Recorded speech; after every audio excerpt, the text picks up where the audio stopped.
I overheard my fiancée saying, "He's just a stepping stone. I'll leave him once the wedding is paid for." Her friends laughed. I played along, then left her at the altar. This morning her sister texted me. "She's losing it. Please answer. I never thought I'd be posting here, but I need to get this off my chest. The wedding is in 2 months, and everything I thought I knew just went up in flames last Saturday." Some background. I'm Daniel, 31M, and my fiancée is Kelsey, 28F. We've been together for 3 years, engaged for 1. I run my own food truck business that I built from scratch. It's not glamorous, but it's successful enough that I could afford to give Kelsey the big wedding she always wanted. About $75,000 all in. Yeah, I know that's crazy money, but I've been saving for years, and she was worth it. It was last Saturday. We had a barbecue at our place, nothing fancy, just some friends hanging out in the backyard. I was manning the grill when I ran inside to grab more beer from the garage fridge. That's when I heard them through the kitchen window. Kelsey and her 2 best friends, Paisley and Isabella, sitting at the patio table right below. "God, I can't wait to be done with all this," Kelsey was saying. "The food truck thing was cute at first, but imagine telling people your husband runs a roach coach for a living." They all laughed. My hands froze on the fridge door. "At least he's paying for the whole wedding," Paisley said. "That's something." "Yeah, and he's not completely horrible to look at," Isabella added. "But what's the long-term plan here?" Kelsey's voice got lower, but I could still hear every word. "He's just a stepping stone. Honestly, once the wedding's paid for and everything's done, I'll give it a year max. My cousin's a divorce lawyer. She says I could probably get decent alimony since he owns his own business." More giggling. "You're so bad," Paisley squealed. "But smart bad. Did you see his face when you picked that $6,000 dress?" "Oh my God, yes," Isabella chimed in. "He looked like he was going to pass out, but he still said yes because he's desperate to keep me," Kelsey said, and I could hear the eye roll in her voice. The other day he actually suggested we do a food truck catering station at the reception. Can you imagine? I shut that down real quick, told him my dad would be embarrassed. The worst part? Her dad's a mechanic. We've had beers together. He loves my food truck. But seriously, Kelsey continued, 2 more months of playing the perfect bride, then a year of playing house, and I'm out. Maybe I'll meet someone at the country club where we're having the reception. Those membership fees must mean something, right? I stood there for what felt like hours, just listening to them tear apart every aspect of my life. My business, which puts me comfortably in the mid-5 figures. My apartment, which I bought with my own money. Even the damn engagement ring I spent months saving for. "The ring's decent, though," Paisley said. "You could probably sell it after." "Nah, I'll keep it," Kelsey replied. "Trophy of my starter marriage." They all burst out laughing again. I don't know how I managed to keep my cool. I grabbed the beers, walked back outside, and kept grilling like nothing happened. Kelsey came over, wrapped her arms around me from behind, something she always does when she wants me to spend money on something, and asked if we could look at videographers. The expensive one she wanted had a cancellation. "Whatever you want, babe," I said and kissed her cheek. She beamed at me, probably thinking she had me wrapped around her finger. If she noticed my hands shaking slightly as I flipped the burgers, she didn't show it. The rest of the party was surreal. I watched her perform, because that's what it was, a performance. The way she'd touch my arm when telling people about our plans, how she'd gush about the food truck business to my friends while shooting knowing looks at Paisley and Isabella. 3 years of memories started rewriting themselves in my head. Here's the thing. I'm not some pushover who's going to cry about this for months. I've spent my life building things from nothing, started my business with a used truck and my grandmother's recipes, learned every lesson the hard way. And now I'm going to teach Kelsey a lesson about underestimating people. I've already started documenting everything, the full wedding expenses, all coming from my personal savings, the text messages where she tells her friends about her plans, the venue contract in my name, everything. The wedding's in 2 months. The deposits are mostly refundable up to 30 days before. I've got some ideas about how this is going to play out, but I need to be smart about this. Strategic. She wants to play games? Fine, I'll play. But she's about to learn that this stepping stone is actually going to be the rock that sinks her whole plan. I'll update when I can. Right now, I need to go look at videographer portfolios with my loving fiancé. Update 1. Hey Reddit, it's been 2 weeks since my last post and things have escalated quickly. Thank you for all the support and advice. I've been carefully documenting everything while pretending everything's normal. And holy you wouldn't believe what I've discovered. Last night was the breaking point. I was sitting in our kitchen when Kelsey started FaceTiming with Paisley, completely forgetting I was there because she had her AirPods in. The conversation I overheard made my blood boil. God, Daniel is so clueless, Kelsey laughed. He just transferred another $8,800 for the catering deposit. Can you believe this idiot actually sold his project car to pay for my dream wedding? I kept quiet, recording everything on my phone. Then she dropped this bomb.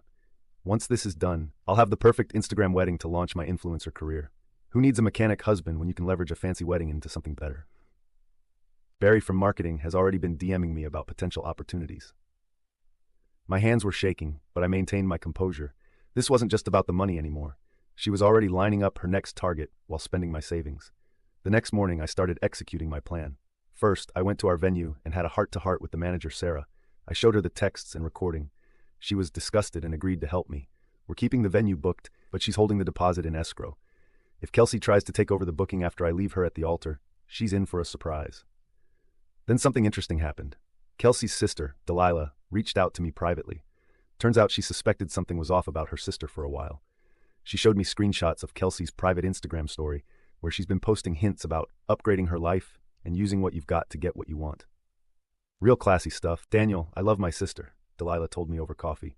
But what she's doing is wrong. She's been like this since high school, using people and discarding them. I'll back you up when everything goes down. The hardest part is acting normal. Yesterday, Kelsey threw a fit because I suggested scaling back the flower budget. She screamed about how I was ruining her special day and stormed out to stay with Paisley. The old me would have apologized and given in. Instead, I used the time alone to make some moves. Contacted all vendors and explained the situation. Most were surprisingly understanding. Got agreements in writing to refund deposits. Moved my savings to a new bank account she doesn't know about. Found all the receipts for wedding expenses, almost $23,000 so far. Discovered she's been secretly filming wedding planning content for a future YouTube channel called Kelsey's Luxury Life, while telling me she wants a private, intimate ceremony. The real kicker? I found her diary. Yes, she still keeps one, hidden in her desk drawer while looking for insurance papers. The things she's written about me. Daniel's so pathetically in love with me, he'll never see it coming. And his stupid car collection had to go anyway. Who wants to be married to a guy who spends weekends working on cars? She came home this morning, acting like nothing happened, talking about cake tastings and tablecloth colors. I smiled and nodded, knowing that in 6 weeks, she'll learn what it feels like to lose everything you've invested in. Some developments I didn't expect. Her friend Isabella reached out to warn me, too late, honey, because Kelsey apparently has a history of doing this. My sister caught Kelsey flirting with Barry at the grocery store. Kelsey's been telling people I'm controlling because I wanted to see the vendor contracts. She's already bought a backup dress with my credit card that I'm disputing. I've got everything documented, photos, videos, screenshots, receipts. The wedding's still on track as far as she knows, but I've got something special planned for the big day. No violence, no crazy scenes, just pure calculated comeuppance. The best part? She's been pushing to add more expensive touches, because it's just a few thousand more. Little does she know, those contracts are in her name now. When I don't show up, she's on the hook for every penny. I've stopped wearing my engagement ring when she's not around. It's a small thing, but it helps remind me that I'm almost free. 6 more weeks of playing the eager groom. Then she'll learn what happens when you mistake kindness for weakness. Thanks for letting me vent, Reddit. Next update will probably be after the wedding. Wish me luck. I'm going to need it to keep my cool until then. Update 2. This morning was surreal. I woke up at 6 a.m., made coffee, and sent the mass text I'd prepared weeks ago. A simple video compilation of Kelsey's conversations with Paisley and Isabella discussing their stepping stone plan, followed by screenshots of their group chat where they joked about upgrading to richer guys after the wedding. I sent it to both our families, the wedding party, and our closest friends. Then I turned off my phone and went to the gym. By the time I got back home around 9 a.m., all hell had broken loose. My sister Delilah was blowing up my backup phone, the one only she knew about, with live updates from the church. OMG, bro, Kelsey's mom is screaming at her in the bridal suite like full-on banshee mode. She keeps yelling, "How could you be so stupid to get caught?" Not even mad about what Kelsey did, just mad she got exposed. I sat on my couch, drank my protein shake, and watched everything unfold through Delilah's texts. Apparently, Kelsey first tried claiming the video was edited or taken out of context. That defense crumbled when Isabella, trying to save her own reputation, immediately threw her under the bus and confirmed everything in the family group chat. The best part? Kelsey had convinced her parents to put their credit cards down as backing for a bunch of non-refundable deposits, promising to pay them back with our wedding money. They're out almost $330,000. Guess they shouldn't have trusted their daughter's get-rich-quick scheme. Around 10 a.m., Kelsey started calling me from different numbers. I didn't answer, but the voicemails were epic. "Baby, please. They don't understand our love." I was just joking with the girls. "You can't do this to me. Do you know how much money my parents spent?" And my personal favorite, "I swear to God, Daniel, if you don't show up, I'll tell everyone you abused me." That last threat was particularly stupid since I'd been recording all our interactions for the past 2 months, just in case. My favorite message came from Paisley. "You ruined her life. She had everything planned. She was going to get you to buy a house, then divorce you and get half in the settlement. Thanks for the confession, genius." 11 a.m., Delilah reports total chaos at the church. Half the guests have left. Kelsey's dad is having a meltdown about the credit card charges. Her mom is still screaming, but now at the wedding planner demanding a refund. Isabella and Paisley tried to sneak out but got cornered by Kelsey's aunts, who are apparently very invested in the family's reputation in their community. The best moment? Kelsey, in her $7,000 dress that I secretly canceled the payment for last week, running out to the parking lot, screaming my name, mascara running down her face. She tried to drive to my house but forgot her car was at the salon. Had to watch her bridesmaids awkwardly pile her giant dress into an Uber. Delilah got it all on video. I did feel a tiny bit bad for the guests who traveled far, so I'd arranged for the reception venue to serve the food anyway. Just as a regular lunch, no wedding stuff. Most people actually went, and apparently had a great time gossiping about what happened. The open bar probably helped. It's now 6 p.m. My phone has 145 missed calls, mostly from Kelsey's family. Her sister keeps texting that Kelsey's totally breaking down and needs closure. Yeah, well, I needed a faithful fiancé, not a gold digger planning to rob me blind. The only slight hiccup, Kelsey's cousin Bart showed up at my house trying to act tough. I just replayed the video of Kelsey mocking his recent divorce on my doorbell camera. He left pretty quickly after that. I know some people might think leaving someone at the altar is cruel. But you know what's cruel? Planning to exploit someone's love for financial gain. Playing with their trust and future just to fund your lifestyle upgrade. At least I gave her the wedding day drama she clearly wanted, just not the kind she planned. Tomorrow I'm heading to my lake house for a week. Delilah's handling the fallout with the family. She's enjoying it way too much. I've blocked Kelsey everywhere but kept her sister's number active, partly to stay informed, partly because watching Kelsey's perfect plan implode is oddly satisfying. Oh, and those wedding ring photos Kelsey posted all over Instagram? The diamond was cubic zirconia. I switched it months ago when I first overheard her plan. She spent 6 weeks bragging about her perfect 3-carat diamond to all her friends. Hope she didn't try to get it appraised for resale value. TLR, gold digger fiancé planned to use me for an expensive wedding and divorce settlement.